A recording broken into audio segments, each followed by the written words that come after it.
Eh, Me demoré un rato en pensar un poco esta charla, ¿ya? El hemograma es un examen vital, que nos evalúa el estado del sistema hematopoyético y nos evalúa enfermedades hematológicas y manifestaciones hematológicas de condiciones no hematológicas.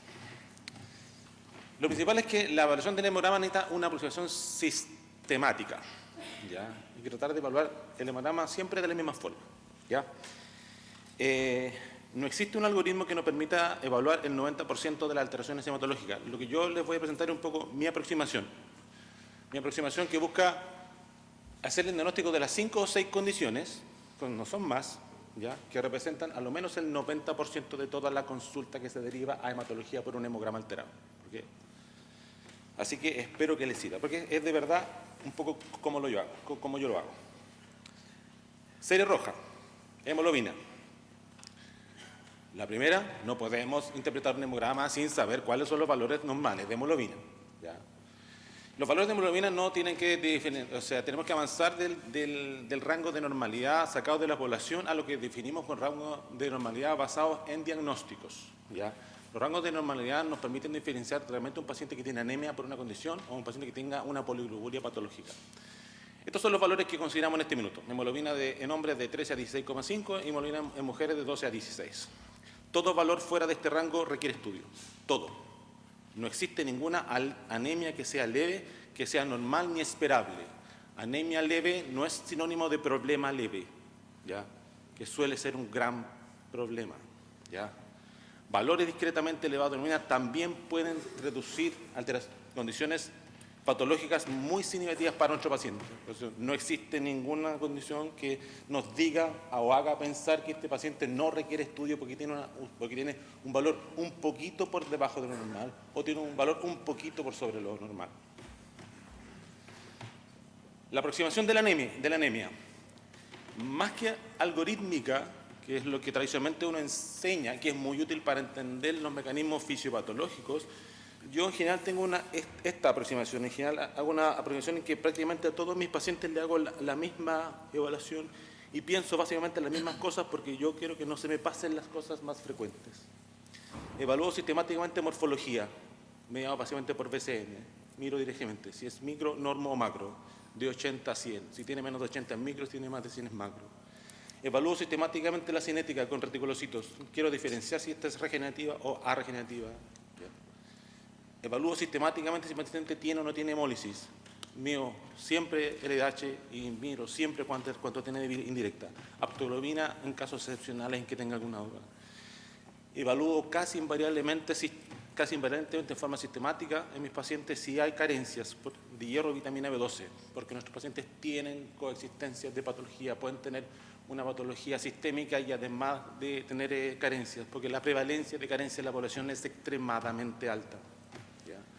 Y pienso en las enfermedades sistémicas que con más frecuencia llevan a la alteración del hemograma y las pienso desde el diagnóstico, desde la anamnesis y el examen físico. Pienso en daño hepático crónico, en hipotiroidismo y en insuficiencia renal. Así que esto es como lo que yo hago con todos los pacientes. Le miro el hemograma, evalúo la cinética, busco hemólisis, busco signos clínicos de carencia y le pido los exámenes de laboratorio, busco en enfermedades sistémicas y le pido los exámenes de laboratorio. El objetivo es buscar enfermedad sistémica y el objetivo es clasificar la anemia en su mecanismo fisiopatológico. El reconocer el mecanismo fisiopatológico de la anemia va a llevar al diagnóstico, ¿ya? Reti bajo, sin elementos de hemólisis, anemia hipoproliferativa, ¿ya? Carencias, si hay alguna carencia, básicamente hierro, que es lo que uno más busca en este momento. Si no tiene carencia, si es hipoproliferativa, es enfermedad hematológica primaria y ahí yo tendré que estudiarla. Reti bajo y LDH alta, ¿ya?, es eritropoyesis ineficaz, ¿ya? Básicamente déficit de vitamina B12, que es lo más frecuente en la población general. Reti alto y elementos de hemólisis, anemia hemolítica. Y ahí haré después el diagnóstico diferencial. Reti alto y bili y LDH normal, básicamente hemorragia, que es la condición más frecuente en el paciente hospitalizado, pero fuera no. Ya en el laboratorio básicamente es una anemia hemolítica, probablemente con una baja tasa de hemólisis. Con esta aproximación uno hace fácilmente el 90% del diagnóstico de las causas de anemia en la consulta general. Eritrocitosis y poliglobulia. Lo más frecuente en la consulta es un paciente que no tiene evidente enfermedad cardiorrespiratoria.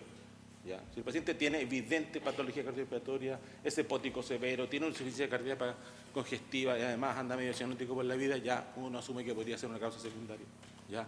Pero lo que uno ve en la consulta es el paciente que no tiene evidentemente patología cardiorrespiratoria. ¿Ya?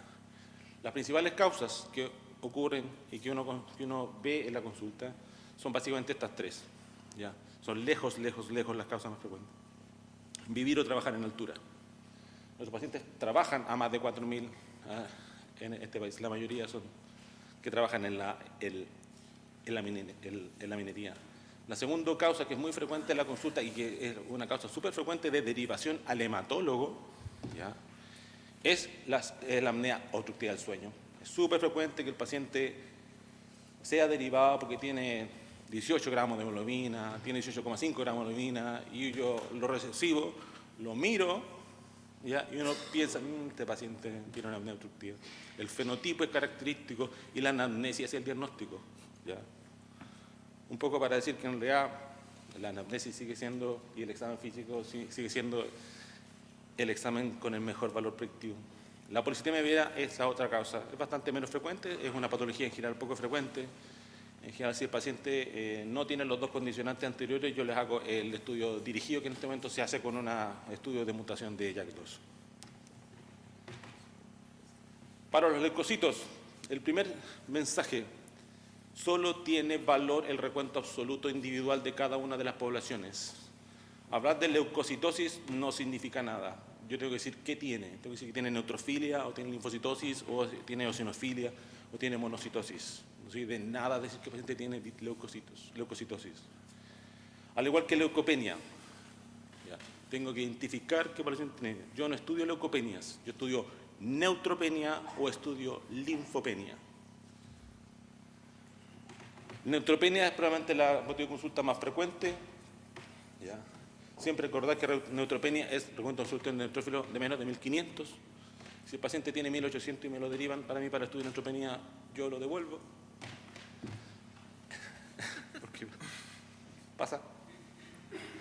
La evaluación básica, como siempre, y de verdad, que es como siempre, en la historia y el examen físico, ¿ya? Es tratar de, y el otro valor, y el otro elemento súper importante es tratar de determinar la duración de esta neutropenia, ¿ya? Hay que preguntar sistemáticamente, pedir a nuestro paciente que nos traiga los hemogramas anteriores para ver cuánto tiempo tiene esto, ¿ya? Porque nuestras opciones diagnósticas en el paciente que se está evaluando solamente por neutropenia, como citopenia aislada, son básicamente una neutropenia leve constitucional, una neutropenia cíclica o una neutropenia crónica, que son dos variantes de la misma enfermedad, o básicamente las neutropenias asociadas a síndrome linfoproliferativos, ¿ya? Si el RAN está entre 1.000 y 1.500, el resto del hemograma está normal, el paciente está completamente asintomático, el examen físico es normal, la conducta mía es solo observación. No hago estudio hematológico dirigido, ¿ya? Si no hay signos de otra enfermedad, este paciente se califica operacionalmente como una neutropenia leve constitucional y la indicación es seguimiento, ¿ya? Lo importante es que uno debe tener razonablemente hemogramas anteriores que demuestren que esta condición viene de a lo menos un año.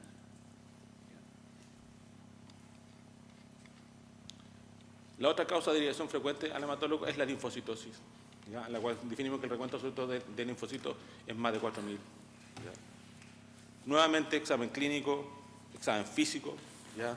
El diagnóstico de linfocitosis en periferia en este minuto se hace con citometría de flujo de sangre periférica, ¿ya? Si uno no encuentra una enfermedad evidente al examen físico, si el paciente no tiene poliadenopatía, es que uno sospecha inmediatamente que tiene un síndrome linfoproliferativa, ¿ya? El estudio es ir directamente, porque la mayoría de las causas son patologías hematológicas, son síndromes linfoproliferativos, ¿ya? No hay infecciones virales que produzcan esto, ¿ya? Así que el estudio de causas virales para linfocitosis absoluta en un paciente sin otra sintomatología no corresponde. Las opciones más frecuentes, los diagnósticos más frecuentes que uno encuentra son básicamente leucemia linfática crónica, ¿ya? Y otros síndromes linfoproliferativos. Plaquetas. Nuevamente recordar el rango de la normalidad. Existe clara correlación de que estos valores están fundamentados en el pronóstico de nuestros pacientes. Los pacientes que tienen menos de 150.000 plaquetas tienen aumento de la mortalidad y los pacientes que tienen más de 400.000 plaquetas también tienen aumento de la mortalidad. ¿Ya? Más que solamente rangos obtenidos por 5 minutos de población general. Trombocitopenia, que es lo más frecuente, ¿ya? Menos de 150.000. Nuevamente el examen físico, la historia del examen físico, ¿ya? Porque hay que buscar enfermedad sistémica. El mensaje, cuando el paciente se presenta con trombocitopenia, hay que buscar enfermedad sistémica. Mi primera aproximación es, si el paciente no tiene un hemograma con frotis, es realizar un hemograma con frotis y eventualmente un recuento de plaquetas con tubos y citratos, porque debo pensar inmediatamente en pseudotrombocitopenia. Sobre todo el paciente en que yo no le saco más historia, no tiene otra sintomología y habitualmente tiene estos rangos de plaquetas que están habitualmente sobre 50.000, habitualmente entre 50.000 y 150.000 es donde yo debo descartar sistemáticamente la presencia del diagnóstico de pseudotrombocitopenia. No hay que repetir el hemograma, ¿ya? Que es otra conducta habitual. Se repite el hemograma pensando que puede ser un defecto del lavatorio, ¿ya? Eso casi no existe. Si el paciente tiene un hemograma con 60.000 plaquetas es porque tiene 60.000 plaquetas, ¿ya? Por lo tanto, uno no es que repita el hemograma, uno pide un hemograma más completo con frotis y eventualmente con un recuento de plaquetas en citrato pensando en trombocitopenia. Cuando yo veo a un paciente con trombocitopenia, pienso en daño hepático crónico, en síndrome antifosfolípido, en infección por VIH o por virus, hepatitis C. Y finalmente, si no está nada más de los anteriores, yo pienso que tiene un púrpura trombocitopénico inmunológico. Así que en general eso dictan los exámenes de laboratorio que yo le voy a pedir. Le voy a pedir ecografía abdominal pensando que, y prueba hepática, le voy a pedir una serología para síndrome antifosfolípido, le voy a pedir estudio viral de VIH y virus C, para descartar causas secundarias. Y para trombocitosis de más de 400.000, los pilares son, nuevamente, examen clínico y examen físico. ¿Ya? Uno está siempre cargado al diagnóstico hematológico, así que en general uno le pone un poco más de entusiasmo para ver si tiene o no tiene plenomegalia, pero el examen físico debe ser completo. Pero lo otro que uno busca en la historia, el anamnesis y el examen físico es que el paciente tenga alguna enfermedad inflamatoria, habitualmente de tipo reumatológico o algunas infecciones crónicas, ¿ya? Las opciones diagnósticas en este caso son básicamente ferropenia, ¿ya? La ferropenia es causa de trombocitosis, sobre todo trombocitosis leve, habitualmente entre 400.000 y 500.000. No es necesario que el paciente tenga anemia. La ferropenia por sí misma puede ser suficiente para que tenga una trombocitosis elevada. La siguiente causa son enfermedades inflamatorias activas, ¿ya? Lo importante es que aquí habitualmente no son enfermedades inflamatorias ni reumatológicas ni infecciones que son ocultas. La verdad, el paciente tiene un diagnóstico y está evidentemente sintomático de su enfermedad reumatológica. La siguiente causa es la trombocitemia esencial. Si yo no encuentro ninguna enfermedad sistémica, el paciente entra en este momento al estudio de diagnóstico para confirmar o descartar que no tenga un síndrome mieloproliferativo, ¿ya? Y finalmente no olvidar que la leucemia mieloide crónica también tiene una presentación con trombocitosis aislada, ¿ya?